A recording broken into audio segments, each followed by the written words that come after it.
All right. Okay, guys. So welcome to another episode of Side Talk. Today I'm here with Dr. Kelly Bohnhoff, and she is a healer, a mystic, an author, and a teacher. So welcome to the podcast, Dr. Kelly. Thank you for being here. Oh, it's great to be here. Thank you so much. Yes. So guys, I don't know why I look so washed out on this video. It's probably my lighting and stuff, but we're just going to roll with it. So Dr. Kelly, she is an author and she's working on a book. It's called Beyond Trauma Drama, Cultivating the Sacred Nature of Families to Heal. And we're going to talk about that book as well. But before we get there, I wanted to start off by asking you, how did you get into the medical field? Because you've been doing different things in nursing and different health careers that you've had. Tell us a little bit about all the licenses that you have and how you got into the medical field.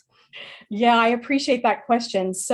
I'm the oldest of four children, and I had three jobs when I was growing up. And the first was to keep my mother healthy, my siblings safe, and my father happy. Not necessarily in that order, depending on what was up. So I had the opportunity to live and experience. Sorry about that. My Zoom was not recording. That's okay. I had an opportunity early in life to get a front row seat, if you will, to the experience of abuse and trafficking in childhood. And one of the things that really impressed upon me really young in life was I had just had a question, which was, why are children being hurt by those who are meant to love them and keep them safe? So from that position then, and from caring for my mom and my siblings in an environment that was a little dicey at times, I knew that I was a healer.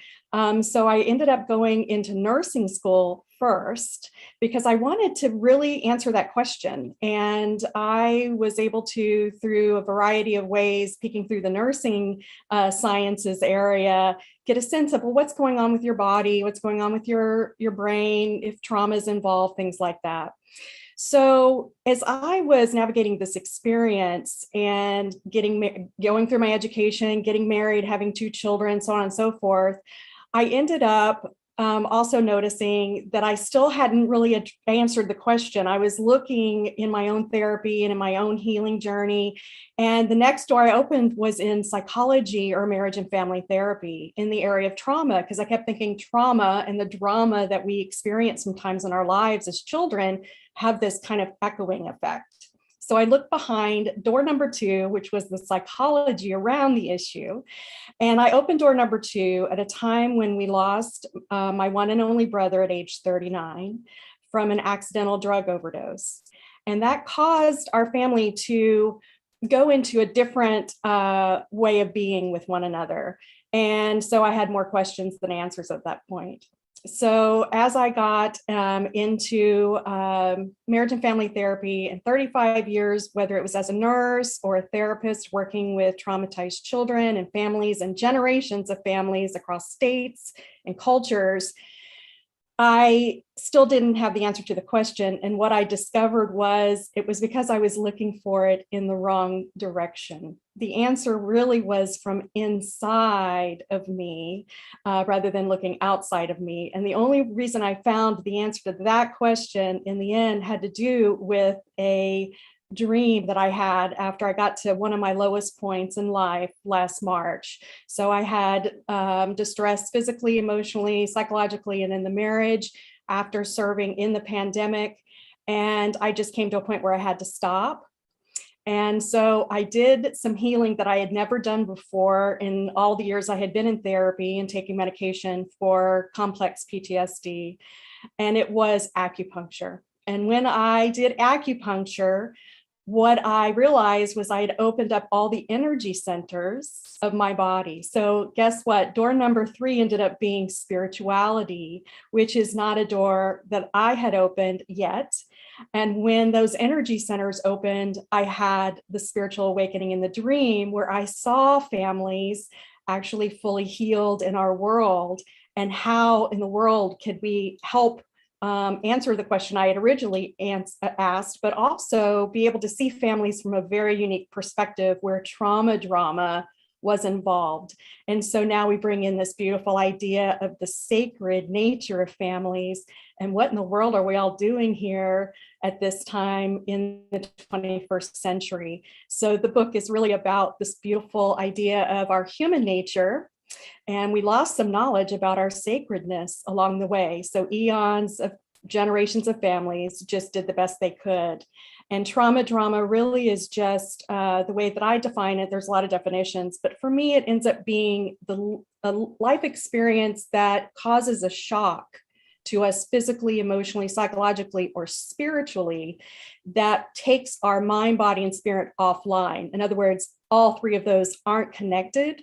And when we have that imbalance, then what we see is what we see in the world with our sadness, our worry, our toxic or dysfunctional relationships, and then everything we're seeing with health and any concern about financial scarcity. So that is how I ended up looking behind those doors. And in the end, it took crises for me to get to the bottom in order for me to actually finally get the answer to the question I had asked. So you talked a little bit about having acupuncture and it opening different energy fields and you becoming interested in spirituality and that sort of thing. So when these fields were open, what was that experience like for you? What shifted? Yeah, well, the first thing that happened was I had, and many of us do when we experience childhood adversity, significant trauma along the way, especially when it's super early. So what happened was I had suppressed and repressed and dissociated much of what we call the shadow emotions around being really angry about it, blaming myself, blaming somebody else, guilt, shame is a big one, big anchor.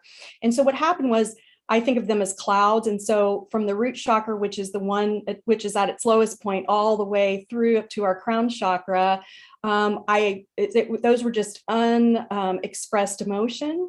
And what happened was all of the emotions, if you think of it, flooding the energetic system of my body, but also at the cellular level.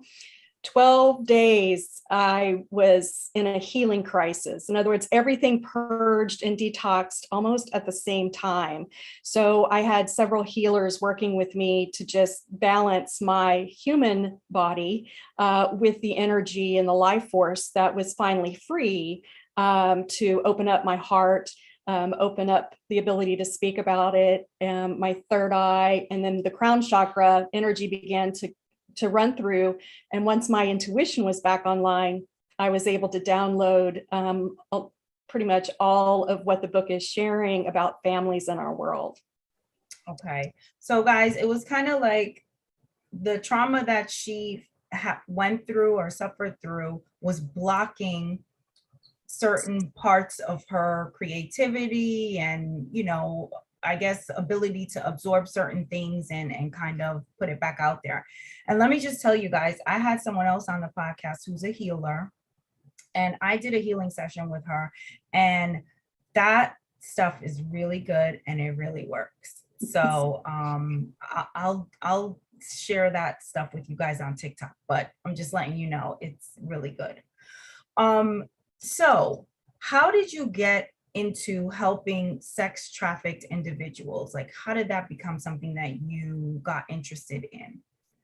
Well, at the time in 2016 or so, I was a professor of nursing at Xavier University, putting together a forensic nursing and criminal justice system dual degree program. And forensic nursing is the specialty nursing around anything that has to do with people who have been raped or assaulted and collecting evidence for police and working with the criminal justice system. So as I was doing that work, I had a student at the time who is a doctoral nursing practitioner. And in helping her with her stuff, she called me one day and said, Dr. Kelly, we have a trafficking issue 5 miles from the university. And I said, there's no way that can be possible. And she said, yeah, come on down and let me show you. So we entered a small church with a ministry there. And we were just going to give our time as a trauma therapist and a nurse for me and Roseanne for her. And a young woman of about 28 years came in, and it looked to me like she had been on her feet for days. She had been beaten. I was worried about a concussion and a broken arm. And as I sat with her just quietly, I said, hey, I really think that we're going to need to get you some extra support, which we're not going to be able to provide you here. And she looked at me in the eye and she said, I would rather die than go to the emergency room. And I looked at her with tears in her eyes, which brought tear to my eyes. And I said, can you share with me more about your experiences in getting help in the past? Because it sounds to me like it's not gone very well. So as she began to share with me her feelings of just not being seen, of being blamed, of being judged for her experiences, it hit me so hard, and I was so stunned by what she said that I needed to find out more. So I have, as part of my personality, I always say I'm a little bit curious George, a little bit Inspector Gadget, and a lot of Pac-Man on crack. Like, I got to know what this is about for her. So as we began to meet other women who were also experiencing this, we realized there was a gap in how they felt about being treated by local emergency rooms and EMTs. And so we realized that it's important that we step in and provide what I refer to as sacred space, where they could be who they are, get the help they need. And if we can support them, we do. And so we started the 501c3 Josephine's Clinic in order to provide that sacred space and to fill that gap until we could help them trust themselves and then trust us to get them some more care that they needed that was more intense. Now, we had many women over the pandemic who, because of the isolation and the lack of resources, did make a choice to exit this world. And so the loss of those women and those relationships over several years have been very difficult to not just understand, but just we miss them very much. And so really all we're trying to do is just hold them in a state of love, unconditional love, and just allow them to be whoever, wherever they need to be in order to feel any love from anyone. So that's how that started. So what kind of services does Josephine's Clinic provide? And where is it located? And right, so we're in Cincinnati, Ohio, off of Bank Street, next to CityLink, for anyone who knows that area. And what we do is we have a symbiotic relationship with a ministry called Women of Alabaster that provides a lot of basic needs. What the guests, which is how they're referred to, can do is come downstairs. We have a small clinic with just basic things that we can help with. And then should they need to speak with someone, mental health mentor or something like that, we do that in real time. So right now, as the pandemic has evolved, right now, the best day that we are there is from Wednesdays 10 to 3. A lot of people haven't necessarily navigated their way back since the pandemic. And so we share our time on those days. Okay, great. That's amazing. So based on your experience with women who have experienced this horrific, sex trafficking, what would you tell us in terms of 2 facts about sex trafficking and 2 lies about sex trafficking? Well, 2 facts about sex trafficking is that mostly young girls and women are involved, although there are some men and young boys for sure, but women are the most a part of the trafficking. The second fact that I think it would be not something that people necessarily understand is in the case of the trafficking that I experienced, it wasn't what people normally understand as trafficking. So when I was 10, I just happened to go over down the street to my best friend's house for an overnight and found myself in a situation, and this was before the 1974 laws came in, where I was between a rock and a hard place and didn't quite know what was really going on. But trafficking, where there is force, fraud in that case is, we think you're beautiful, we love you, whatever that is. And then the coercion, which is you will do what we're asking you to do, or we will hurt you, your friend, or someone else you love. And so what I would say is that this kind of trafficking, which is what I discovered in serving in the volunteer work that I had not figured out, was it never occurred to me when I was little or even later that I was someone who experienced trafficking in her lifetime. I called it something else. And so I was able to be with other people who had a nearly identical childhood as I did. And so what I would say about trafficking is that when we experience things that create a vulnerability in us as children, we have a energetic vibration of vulnerability that, because we live in a vibrational universe, that vibe attracts someone who is also looking for that vibration. And so it's just really important that we understand that where we will heal trafficking, in my opinion and experience, will be in families. Wow. Starting with families. Thank you for sharing that, because I know that's probably, still hard to even think about or talk about, but it's important because you were visiting a friend. Right. So what would you— lies? Yeah, so a couple of lies if you want to do those. The first lie is that trafficking is becoming less and less common. During the pandemic, it rose substantially, and a lot of money was made. And the second lie is that parents are not involved in the trafficking of their children. That is also untrue. So I just wanted to share those. Well, thank you. So out of all the work that you have done, what do you love the most and why? I got to tell you, I'm so overwhelmed and humbled by the courage and strength and resilience of people who have experienced so many difficult things. And yet the light of who they are still shines so beautifully from their heart. And so for me, they are an inspiration. I used to consider myself a victim, and I did have for a very long time the victim language and consciousness around the experiences I had, and that's supported in a lot of different ways in our society. But what I would say now is that I see more of a sacred or divine, or more of a what has been referred to as Christ consciousness language, which is not a victim, not a villain, exists in our world. We all, from a spiritual perspective, we all volunteered with our families to come on in and experience what it means to be human. So we are sacred beings having a spiritual experience in a human body, allowing everyone to evolve.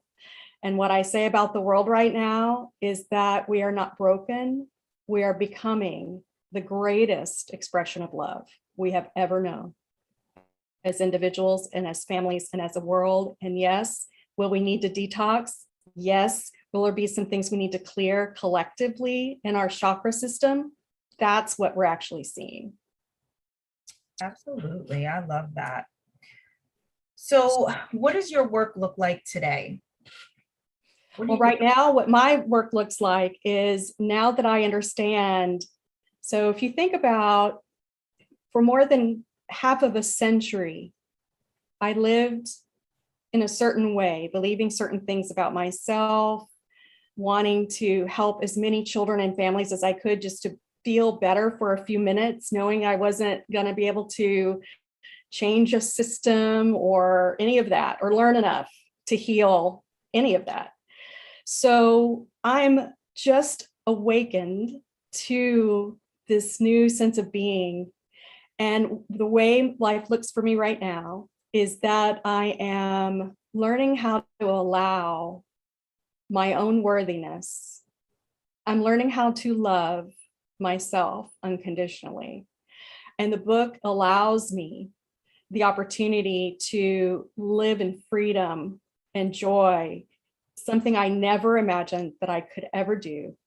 And so the book has been just this beautiful opportunity to write some things down and to share some things as I continue to heal. So right now, what I will say is my health, my physical health has resolved. So there's no more medications or pain.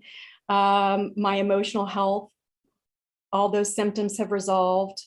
The marriage is healing, and my husband and I we've been together 38 years, and we've spent the last 16 months traveling to the generations of our families to heal.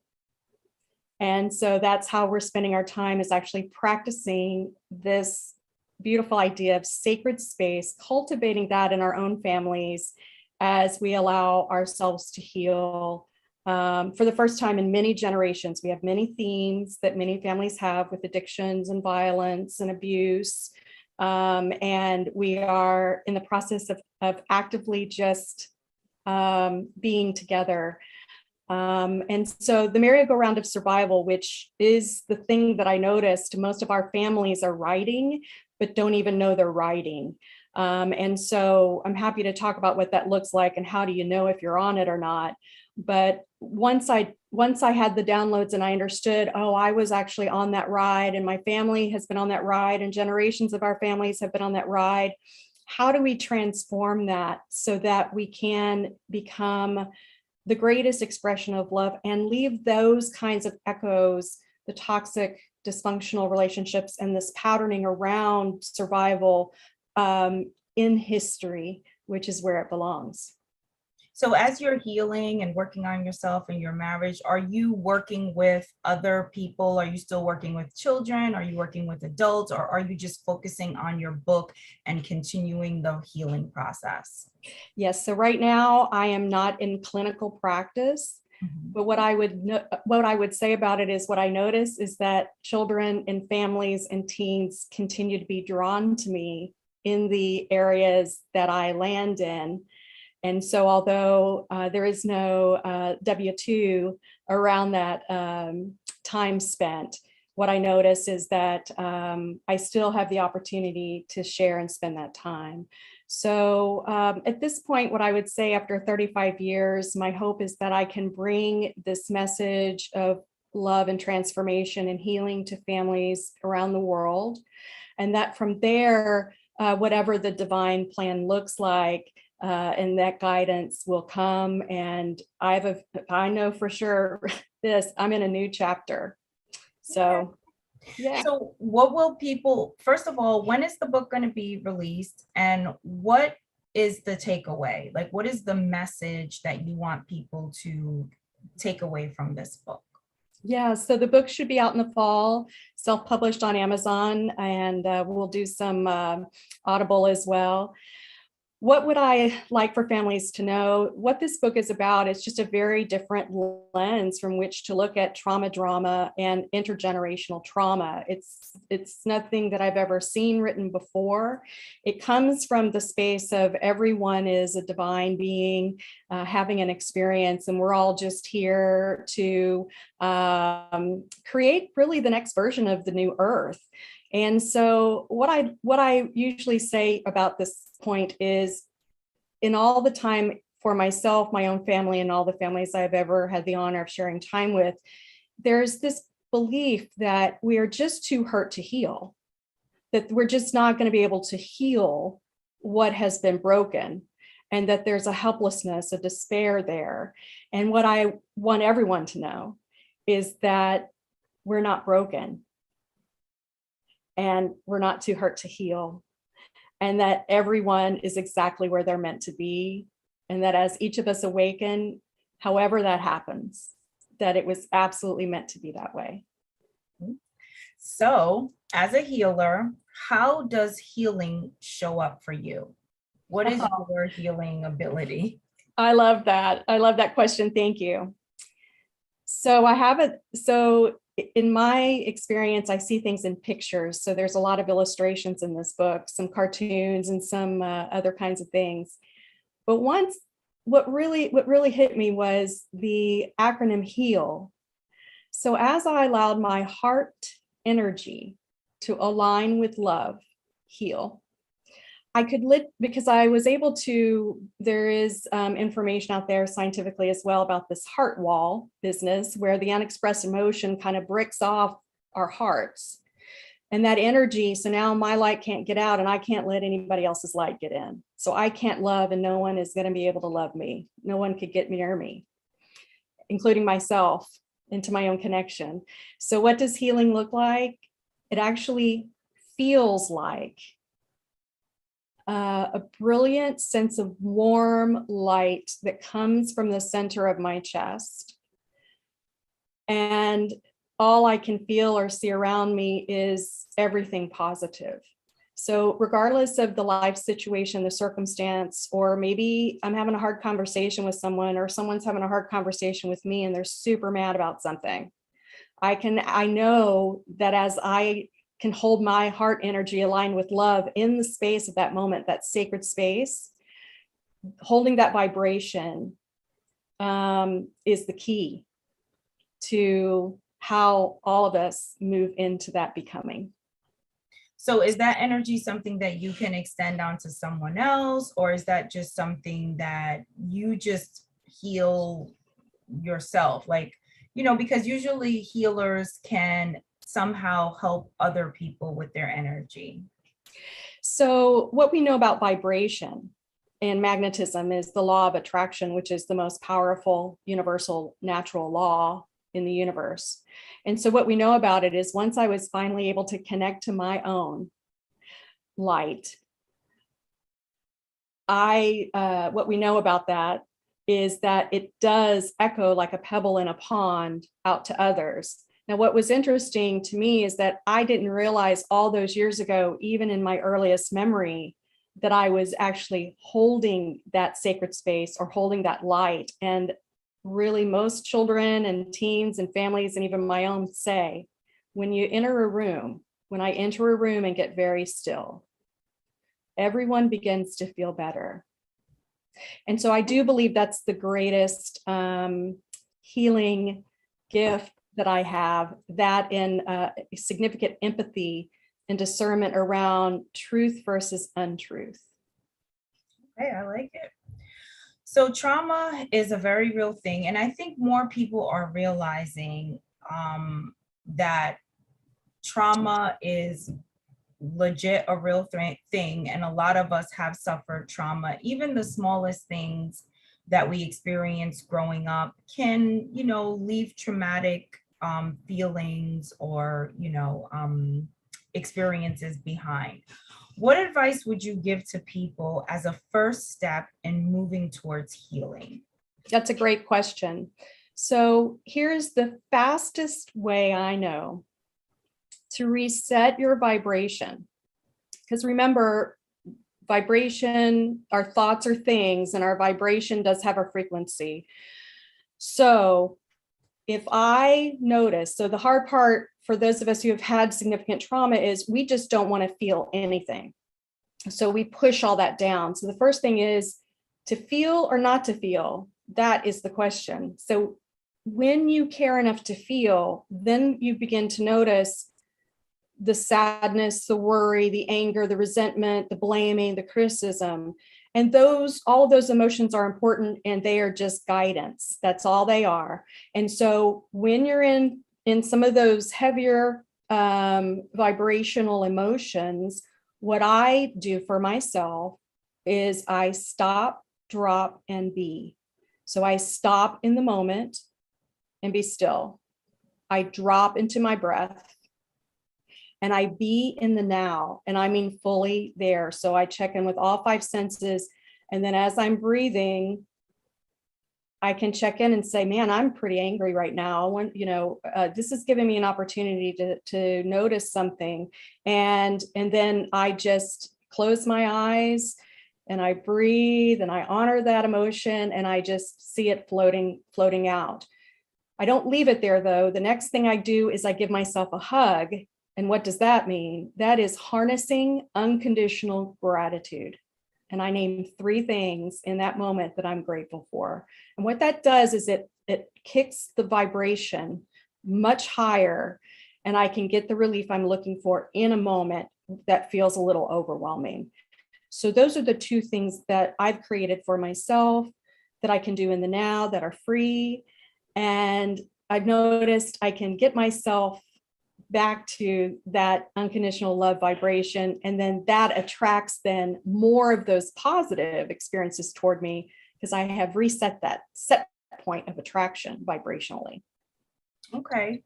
So guys, allow yourself to feel your emotions, pay attention to them, and then think of some things in your life that you are grateful for. And I would even say, maybe write down what you're feeling, as an extension. Write down what you're feeling. And every time you have that feeling, make a note of it, right? So I think, guys, journaling these things is really good. It's a good way to get them down on paper. And then when you find the courage to seek therapy or help, you have something to reference and you can work back and work through those things.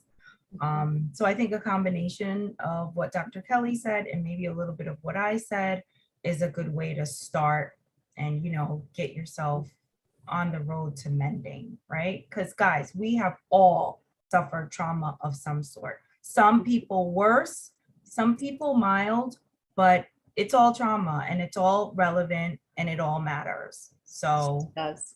And the other thing I would say that was really helpful for me is as a wounded healer, and that's a phrase I don't often use very much, but as a healer who understands deep hurt, is that getting in nature, getting myself outside of where I'm writing or talking to people or whatever, has 15 minutes a day, really helps reset this beautiful vibration. So just walk outside, just be there. nice. So on the Side Talk podcast, I asked my guests to share an oh hell yes moment. And an oh hell yes moment is a moment of clarity or success. So share a moment where you felt successful or very clear about your next steps. Yeah, it has to be, I really love your questions. It has to be whenever I came through the dream that I had, where I thought I was down for the count and this was going to be it. And I had this dream where I put my hand straight through a wall that went on for miles and was so tall I couldn't see it. And I just said to whoever I thought might be listening, I'm suffering. Can you help me? And I heard this beautiful voice say, of course, just stand and walk through the wall. And when I did, I was blown away by the feeling of joy and bliss and beauty. And as I stayed in that state for I don't know how long, when I woke up back in the room I was in, I knew that I had found through door number 3 the answer to the question I'd been asking my entire life. And so it goes far past satisfaction or success. What I was finally feeling was home. Nice. All right. Well, Dr. Kelly, thank you so much for joining me on the Side Talk podcast. Please tell everyone where they can connect with you so they can get updates on when your book will be out. And I need to know where the clinic is again, or where we can find it online, just in case someone's in need of help. Sure. So let's start with josephinesclinic.com. That's the easiest way to see what's going on over there. all one word, josephinesclinic.com. The other where you can find me is onesacredfamily.com, all one word. And, or you can reach out to me at onesacredfamily@gmail.com.